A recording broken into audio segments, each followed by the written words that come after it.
If you've driven at night recently, you've almost certainly had this experience. You're going around a bend or over a hill and suddenly, boom, a wall of white light fills your windshield. Your pupils slam shut, your brain flinches, and for a second or two, you can't really see anything at all. It's not just uncomfortable, it's genuinely disorienting. You lose your sense of where the road is, where the shoulder is, and where the other car is. If you've ever muttered to yourself, "Why are headlights so blinding now?" You're not imagining things. But here's the part most people don't realize. This is not a simple story about headlights being too bright. It's a story about control, not intensity. More light is not automatically better light. In fact, badly placed light can be worse than less light. Think of it like sound. A louder speaker isn't better if it just blasts noise into your ears.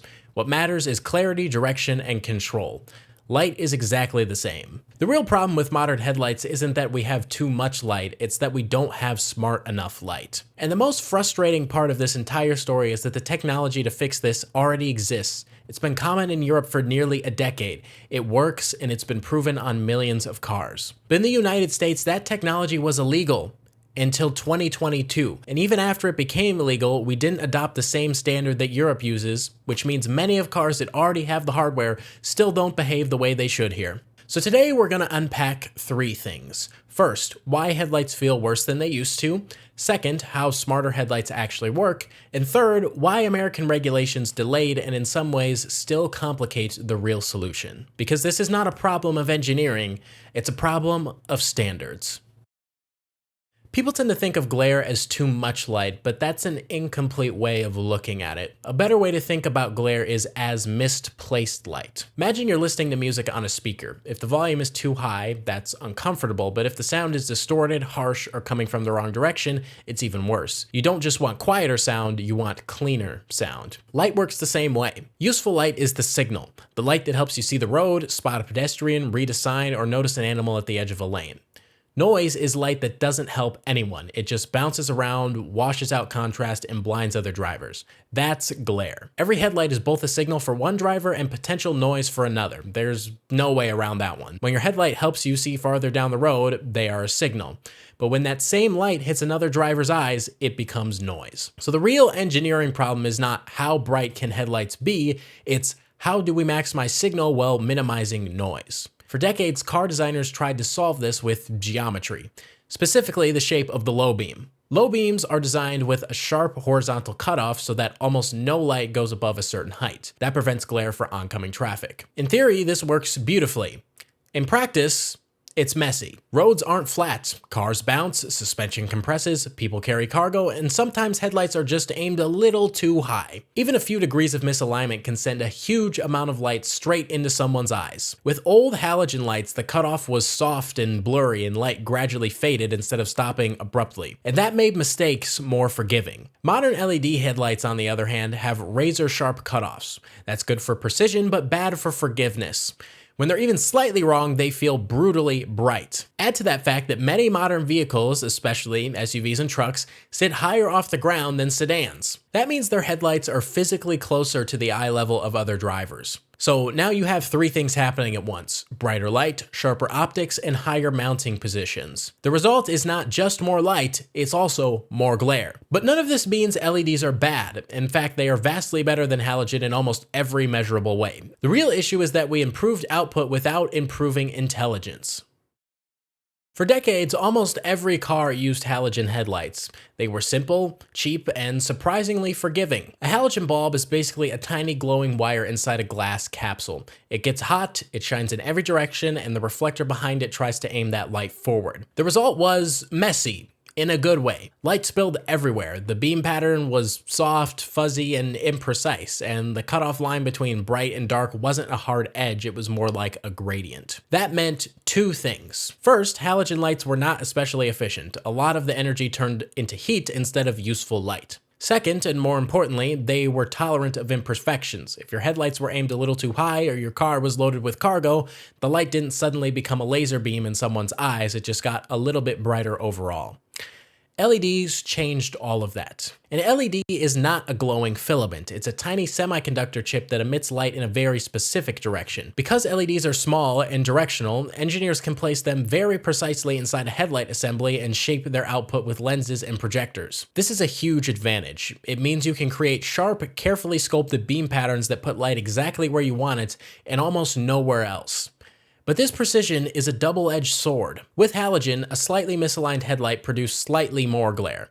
With LEDs, a slightly misaligned headlight can feel brutally bright. On top of that, LEDs tend to be much whiter than halogen bulbs. Halogen light is warm and yellowish, and LEDs are often cool white or closer to daylight, and our eyes are more sensitive to this cooler color at night. Combine this with the rise of taller vehicles, SUVs, and trucks, and now those sharp white LEDs are at eye level. This is not one single problem. It's the overlap of three trends: brighter technology, sharper optics, and taller vehicles.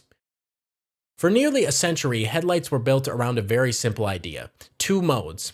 You had low beam for normal driving around other cars, and you had high beam for empty roads when you needed maximum visibility. But real roads are not binary. Traffic doesn't switch cleanly between empty highway and crowded street. Most of the time, you're in a gray area: some cars ahead, some open road, curves, hills, intersections, and pedestrians.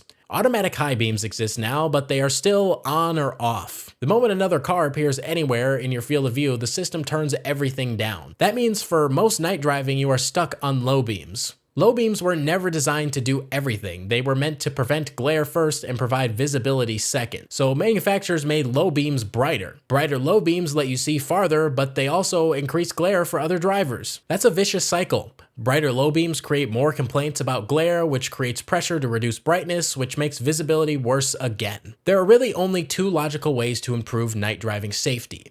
Either keep making low beams brighter or make high beams smarter so that they can stay on more often without blinding people. For decades, we chose brightness, but the correct answer was smarter light. Matrix adaptive headlight to break this binary trap. Instead of one big light source, they use dozens, sometimes hundreds of tiny LEDs that can be controlled individually. A forward-facing camera watches the road ahead for other cars. When another car appears, the system dims only the specific LEDs that would shine directly into that driver's eyes. Everything else stays bright. To you, the road still looks fully illuminated. To them, a small dark shadow appears around their car so they aren't blinded.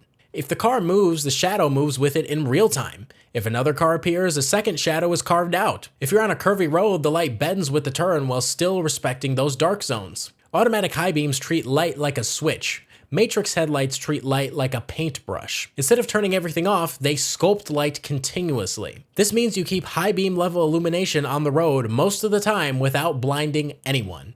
You see farther, pedestrians are easier to spot, animals are easier to see, and other drivers are less stressed. Hey, sorry to interrupt, but if you're enjoying the video, please remember to hit that hype button. It really does help out the channel a lot. Okay? Thanks. Bye. This is not experimental.